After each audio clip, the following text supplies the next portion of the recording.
చెప్పనమ్మా అంటే ప్రధాన డిమాండ్స్ ఏంటి? డిమాండ్స్ ముఖ్యంగా మమ్మల్ని ప్రభుత్వ ఉద్యోగులు గుర్తించాలి. 26,000 వేతనం ఇవ్వాలి. వెట్టి చాకరీ చేయించుకుంటుంది ప్రభుత్వం. మేము 24 రోజుల సమ్మె చేసినప్పుడు మా టెంట్ కిందకి వచ్చి మాకు ఓట్లేసి గెలిపియండి, మా ప్రభుత్వం వస్తే మీకు 18,000 26,000 పెంచుతాం, రెగ్యులర్ చేస్తామని చెప్పి ఇప్పుడు వాళ్ళు గద్దె మీదకి ఎక్కినాక మా అంగన్వాడీ టీచర్ సమస్యలు అంటేనే మమ్మల్ని పట్టించుకుంటలేరు. మమ్మల్ని రోడ్ల మీద పడేస్తాండ్రు.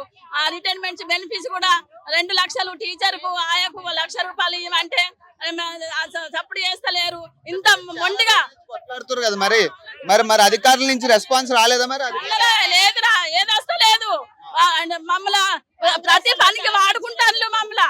మా గోస చూస్తలేరు. మా గోస తలుగుతుంది ప్రభుత్వానికి. దొంగ ప్రభుత్వం. మేము ఏ ప్రభుత్వం అంటే మమ్మల్ని ఉద్యోగాలను రెగ్యులర్ చేస్తుందామని ఆశపడి మేము అందరం ఓట్లేపించి మేము పోయిన ప్రభుత్వం మమ్మల్ని గోస పెట్టుకున్నదాన్ని ఈ ప్రభుత్వం గెలిపించడం మేమే ఓట్లేపించి మా పిల్ల తల్లులను గర్భిణీలు బాలాంతలు ఊరోళ్ళను అందరిని కలిపి మా టెంట్ల కిందకి వచ్చి మమ్మల్ని రెగ్యులర్ చేస్తారని అన్నారు. మీరు అందరూ అదే ఉన్నారు. మేము పిల్ల తల్లులతోటి గర్భిణీ స్త్రీలతోటి ఊరోళ్ళందరితోటి మేము ఓట్లేపించి ప్రభుత్వాన్ని గెలిపించుకుంటే మమ్మల్ని రోడ్ల మీద పడగొట్టుకుంటారు. మా పాపాలు తలుగుతాయి, మా పిల్లల పాపాలు తలుగుతాయి.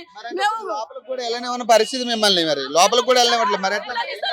అంగన్వాడీ టీచర్లు అంటే సులుకనే చూస్తాను, బయటకు వెళ్ళకూడతాను. అంగన్వాడీ టీచర్లు అంటే బియ్యాలు డ్యూటీ చేయించుకుంటాను, అదన పని చేయించుకుంటాను. ఆ మిషన్ భగీరథని సర్వే చేపిస్తాను. మేము ఆడవాళ్ళం కాదా? ఆడవాళ్ళు అంటే ఆడబిడ్డలు అని అన్నారు. మేము ఆడబిడ్డలం కాదా? ఆడవాళ్ళు వచ్చారు కదా మరి వీళ్ళందరినీ మరి ఇట్లా ఇప్పుడు పోలీసులు కూడా ప్రొటెక్ట్ చేస్తారు కదా, మరి ఎట్లా? అదే పోలీసులు కూడా ఉండాలి. ఎందుకంటే మేము న్యాయమైన డిమాండ్ తోటి కొట్లాడుతున్నాం. అన్యాయం డిమాండ్లు కాదు. మా ఎన్నో టీచర్లు అందరూ లక్షలలో తింటుండ్రు.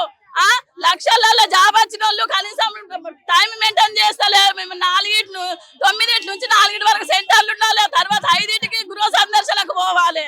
ఇన్ని పనులు చేసినా మమ్మల్ని గుర్తింపు అనేది లేదు. మా పని ఇతరులకు తెలియదు. ఇంత జీతం మీకు చాలు అని అంటారు. మా కానీ 1,00,000 రూపాయలు జీతం తీసుకునే టీచర్స్ కూడా ఇంత పని వరకు లేదు. చేసేసి మా మైండ్లు అంతా ఖరాబ్ అవుతున్నాయి. మా పిల్లల మీద మా ఖాళీ మరి ఈ రోజు స్పందిస్తారమ్మా? మీకు కలిసే అవకాశం వస్తుంది అంటారు? రావాలి, వస్తేనే మంచిగా ఉంటుంది. లేకుంటే ఈ ప్రభుత్వాన్ని కూడా మేము గద్దె దించుతాం. మమ్మల్ని ఎవ్వరు ఏ ప్రభుత్వం కాదన్నారో మా డిమాండ్ ఏమి పరిష్కరించారో వాళ్ళు తప్పకుండా మళ్ళీ ఈ సంవత్సరం 5 సంవత్సరాలే ఉంటారు. ఇక మళ్ళీ ప్రభుత్వం గద్దె దిగుతుంది. మమ్మల్ని గోస ఉంచుకుంటారు. మా గోస మా ఉసురు తలుగుతుంది. మేము కలకాలు ఏడుస్తున్నాం చిన్న జీతం మీద. ప్రభుత్వమే గుర్తించింది. 26,000 జీతం ఉంటే ఒక కుటుంబం బతుకుతుందని ప్రభుత్వమే జీవో ఇచ్చింది. కోర్టు ఆదేశాలు చేసింది. కోర్టును తీసుకొని ఇచ్చింది ప్రభుత్వం.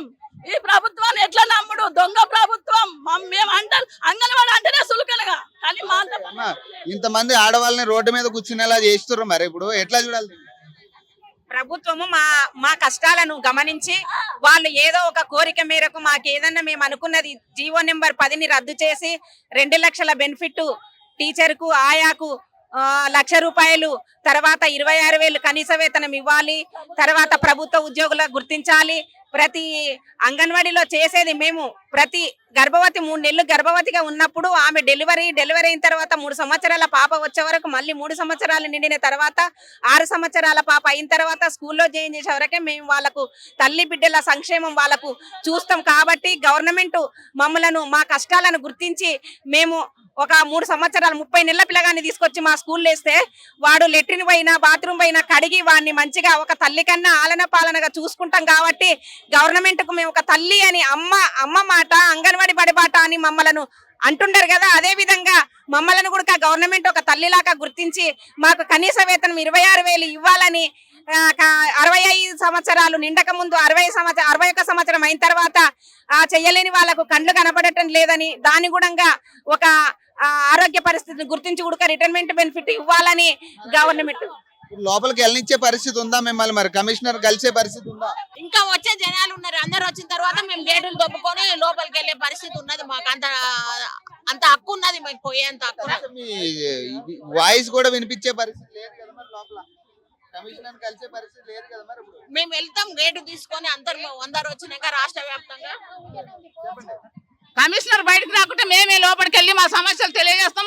ఒకవేళ వెళ్ళనీయకుంటే గేట్లు దోసుకొని కూడా వెళ్తాం. ప్రభుత్వానికి గవర్నమెంట్ కు ఆడపిల్లలు లేరు, అసలు పిల్లలు లేరు. కాబట్టి మేము ఆడపిల్లలుగా గుర్తించకుండా లోపల కూర్చొని కష్టపెడితే అది మంచిది కాదు. లోపల కమిషనర్ ఉన్నాడా? ఆ, ఎవరు కమిషనర్ ఉన్నారంట లోపల. ఉండొచ్చు, మళ్ళీ ఉండొచ్చు, మాకేం తెలుసు, ఉండడం లేదు.